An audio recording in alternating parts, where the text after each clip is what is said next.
Champions, कैसे आप sir. जैसे कि पिछले सेशन में अपने सब देखे थे मेल रिप्रोडक्टिव सिस्टम, जिसमें विभिन्न सारे जो है उसके ऑर्गन के बारे में अपने सब चर्चा किए हुए थे। लेकिन आज के अपने सब जो है इस सेशन में डिस्कस करेंगे जो है टेस्टिस के ऊपर। किसके ऊपर डिस्कस करेंगे? टेस्टिस के ऊपर। जानेंगे अपने सब जो है कि आखिर ये टेस्टिस है क्या, है कि नहीं, इसका स्ट्रक्चर कैसा होता है। तो कुछ बातें जो है हम पीछे बता चुके थे आपको जो है कि नहीं। वैसे हम टेस्टिस की बात करेंगे तो जैसे कि हम बता दिए थे कि टेस्टिस जो होता है इसे हम क्या कहते हैं, हम इसे कहते हैं प्राइमरी सेक्स ऑर्गन। क्या कहते हैं हम इसे? जो है प्राइमरी सेक्स ऑर्गन बोलते हैं। ठीक है जी। अब हम बता चुके आपको जो है कि आखिर हम प्राइमरी सेक्स ऑर्गन बोलेंगे क्यों, वो हम बता चुके थे। क्योंकि इससे जो है मेल गैमेट यानी एस्पर्म का निर्माण होता है, साथ ही साथ जो है मेल सेक्स हार्मोन टेस्टोस्टेरोन का निर्माण होता है।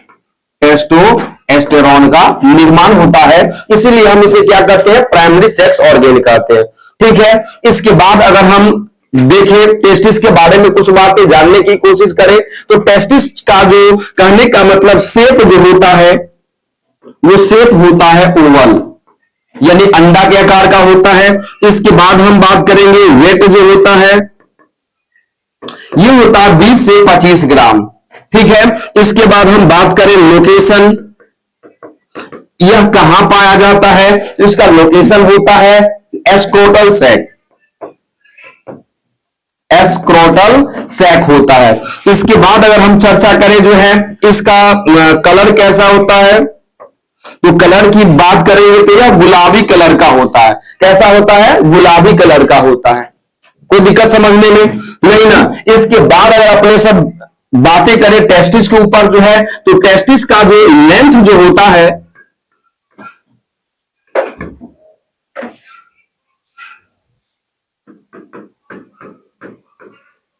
तो टेस्टिस का लेंथ होता है 4 to 5 सेंटीमीटर।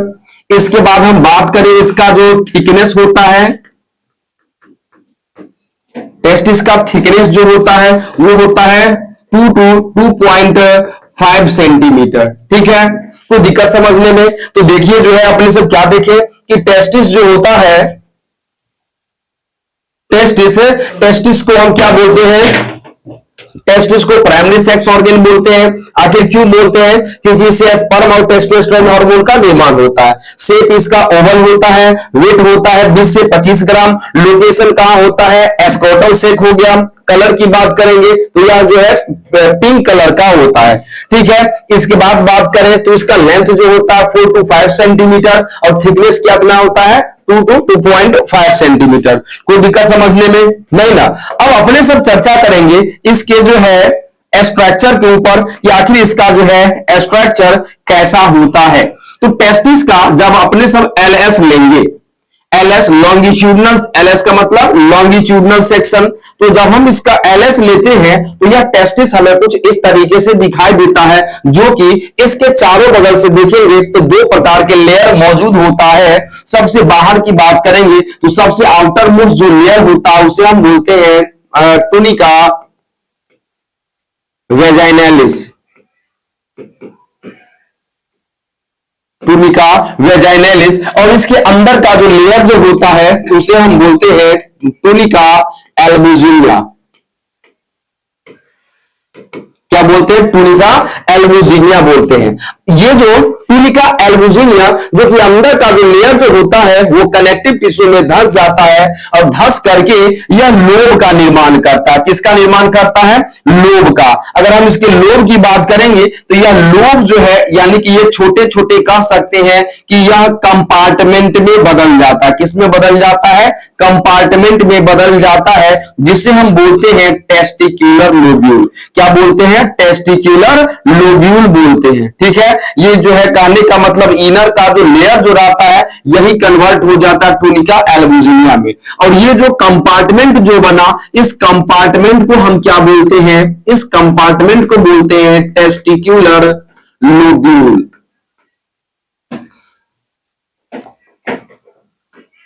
क्या क्या बोलते हैं, टेस्टिकुलर लोब्यूल। अगर इसके संख्या की बात करेंगे तो एक टेस्टिस में इसका संख्या जो होता है 200 से 250 होता है। कितना होता है, 200 से 250। किसी किसी बुक में आपको देखने को मिल सकता है इसका संख्या 250 से 300 होता है।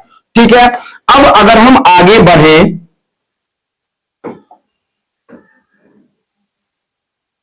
तो इसके अंदर देख सकते हैं ये जो टेस्टिकुलर लोब्यूल है इसके अंदर हाईली क्वाइल्ड ट्यूब्यूलर स्ट्रक्चर मौजूद होता है। इन ट्यूब्यूलर स्ट्रक्चर को हम कहते हैं सेमनीफेरस ट्यूब्यूल। क्या कहते हैं, सेमनीफेरस ट्यूब्यूल। तो यहां पर इस स्ट्रक्चर को हम बाहर की ओर निकाल लिए, इस स्ट्रक्चर को हम क्या बोलते हैं, सेमनीफेरस ट्यूब्यूल। क्या बोलते हैं, seminiferous tubules. In seminiferous tubules की बात करेंगे तो एक टेस्टिकुलर लोब्यूल के अंदर एक सेमनीफेरस ट्यूब्यूल्स का संख्या कितना होता है, 1 से 3। तो सबसे पहली बात टेस्टिस का सेक्शन काटेंगे। जैसे सेक्शन काटते हैं एलएस लॉन्गिट्यूडिनल सेक्शन लेंगे तो इसमें हमें क्या दिखाई देगा, टेस्टिकुलर लोब्यूल। इन टेस्टिकुलर लोब्यूल का संख्या एक टेस्टिस में कितना होता है, 250 से 300 होता है या 200 से 250 होता है। कोई दिक्कत समझने में। इसके बाद हम चलेंगे तो इसके अंदर देखते हैं कि हाईली क्वाइल जो है ट्यूब्यूलर स्ट्रक्चर मौजूद होता है जिसे हम क्या कहते हैं, सेमनीफेरस ट्यूब्यूल्स कहते हैं। क्या कहते हैं, सेमनीफेरस ट्यूब्यूल्स। अब इन सेमनीफेरस ट्यूब्यूल्स को अगर अपने सब डीपली, जैसे कि ये जो ट्यूब्यूल है, ये जो गोलाकार जो स्ट्रक्चर है, अगर हम कुछ इस तरीके से बड़ा करके देखें तो चलिए नेक्स्ट पेज में अपने सब देखते हैं। अगर इन सेमनीफेरस ट्यूब्यूल्स को अगर अपने सब बड़ा करके देखते हैं तो यह हमें कुछ इस तरीके से दिखाई देगा। ये हो गया seminiferous tubules. In seminiferous tubules की बात करेंगे तो इसके अंदर की ओर जो है कुछ इस तरीके से फिंगर लाइक स्ट्रक्चर देखने को मिलता है।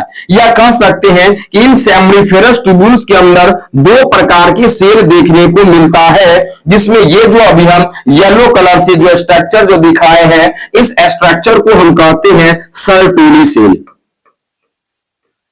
क्या बोलते हैं, सर्टोली सेल बोलते हैं। और इसके अंदर में एक खास प्रकार के जो है सेल पाया जाता है, गोलाकार सेल कुछ इस तरीके से देखने को मिलेगा। इन गोलाकार सेल को हम बोलते हैं एस्पर्मेटोगोनिया। इन गोलाकार सेल को क्या बोलेंगे हम, एस्पर्मेटोगोनिया बोलेंगे। क्या बोलेंगे हम, एस्पर्मेटोगोनिया बोलेंगे। यह एस्पर्मेटोगोनिया जो होता है डिप्लॉयड होता है और यही एस्पर्मेटोगोनिया में क्या होता है, बार बार डिवीजन होता है, माइटोसिस होता है कुछ हद तक जो है। उसके बाद जो है वह प्राइमरी एस्पर्मेटोसाइट बनाता है। उसके बाद फिर से क्या होता है, तो इन प्राइमरी एस्पर्मेटोसाइट्स में मियोसिस फर्स्ट होता है और वह मियोसिस फर्स्ट के दौरान 2 सेकेंडरी एस्पर्मेटोसाइट्स बनता है। फिर मियोसिस सेकेंड होता है, एस्पर्मेटिड बनता है और लास्ट में यह सभी के सभी कन्वर्ट हो जाता है। किसमें, ये सभी के सभी कन्वर्ट हो जाता है एस्पर्मेटोजुआ में, यानी एस्पर्म में, जो कि कुछ इस तरीके से स्ट्रक्चर देखने को मिलेगा।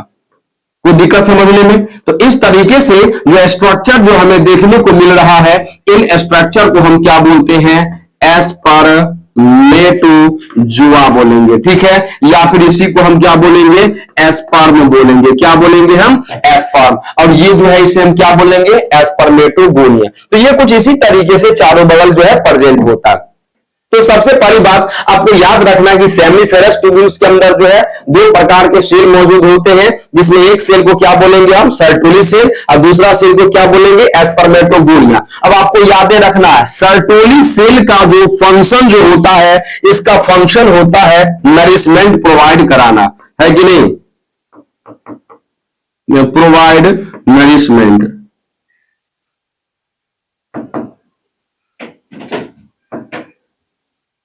ठीक है, और ये जो एस्पर्मेटोगोनिया जो सेल है इसका काम क्या है, तो प्रोडक्शन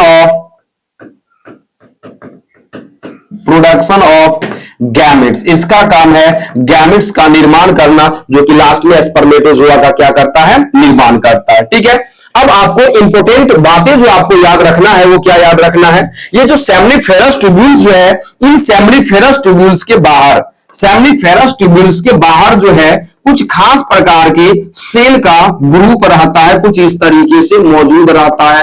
कुछ खास प्रकार का सेल जो है, इन सेल को हम बोलते हैं इंटरस्टिशियल सेल। इन सेल को हम क्या बोलते हैं? इंटरस्टिशियल सेल बोलते हैं, या फिर हम इसे क्या बोलते हैं? लैडिंग सेल बोलते हैं। ठीक है, क्या बोलते हैं हम? लैडिंग सेल या इंटरस्टिशियल सेल।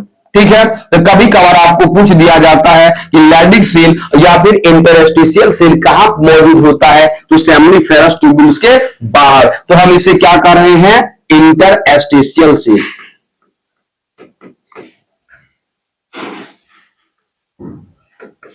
या फिर हम इसी को क्या बोलेंगे जो है? Lading cell.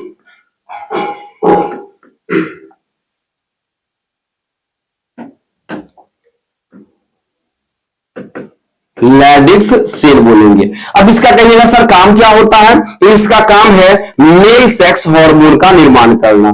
क्या? मेल सेक्स हार्मोन का निर्माण करना, जो कि हम बता चुके हैं। मेल सेक्स हार्मोन जो है उसे हम क्या बोलते हैं? टेस्टोस्टेरोन बोलते हैं। क्या बोलते हैं हम? टेस्टोस्टेरोन बोलते हैं। ठीक है, जैसे कि हम शुरू में ही बता दिए, टेस्टिस को क्या बोलते हैं? Primary sex organ. आगे प्राइमरी सेक्स ऑर्गन क्यों कहेंगे? क्योंकि इसके द्वारा क्या होता है? स्पर्म का निर्माण होता है। तो याद रखिएगा कि आखिर ये स्पर्म का जो फॉर्मेशन किसके द्वारा होता है? स्पर्मेटोगोनिया के द्वारा होता है। और मेल सेक्स हार्मोन जिसे हम टेस्टोस्टेरोन बोले हैं, उसका निर्माण किससे होगा? लैडिक सेल से होगा या फिर इंटरस्टिशियल सेल से होगा। कोई दिक्कत समझने में? तो ये जो आपका डायग्राम जो है वो है टीएस ऑफ सेमिनिफेरस ट्यूब्यूल। क्या हो गया? TS of seminiferous tubule. कोई दिक्कत समझने में? तो इस तरीके से आपने टेस्टिस के अंदर देखा कि किस तरीके से सेमिनिफेरस ट्यूब्यूल्स होता है, और इन सेमिनिफेरस ट्यूब्यूल्स के अंदर क्या होता है? तो स्पर्म का निर्माण होता है। अब जरा आ जाए जो है अपने सब अगेन इस डायग्राम के ऊपर। तो ये जो सेमिनिफेरस ट्यूब्यूल्स जो है, इन सेमिनिफेरस ट्यूब्यूल्स में क्या हो रहा है? स्पर्म का फॉर्मेशन हो रहा है। जब इसमें स्पर्म का फॉर्मेशन होता है तो यह इसके बाहर यानी यहां पर एक रेटिकुलेटेड स्ट्रक्चर जो है यहां पर मौजूद रहता है, और ये सारे के सारे टेस्टिकुलर लोब्यूल में जो सेमिनिफेरस ट्यूब्यूल्स है वो एक डक्ट के थ्रू जो है इसमें क्या हो जाता है? ओपन हो जाता है। ये सारे के सारे जो है इसमें ओपन हो जाता है। तो यहां पर ये जो हम रेटिकुलेटेड स्ट्रक्चर जो बनाए हैं, इस स्ट्रक्चर को हम बोलते हैं रेटेड टेस्टिस। क्या बोलते हैं? रेटेड टेस्टिस बोलते हैं। अब इसमें आकर के जैसे स्पर्म स्टोर होता है, तो ये भी जो है स्पर्म से जब भर जाता है तो इससे फिर से एक डक्ट निकलता है, और ये डक्ट क्या होता है? यह एपिडाइडेमिस में जाकर के क्या हो जाता है? ओपन। तो ये जो डक्ट जो हमें दिख रहा है, इन डक्ट को हम कहते हैं, इन डक्ट को बोलते हैं वासा इफ्रेंसिया।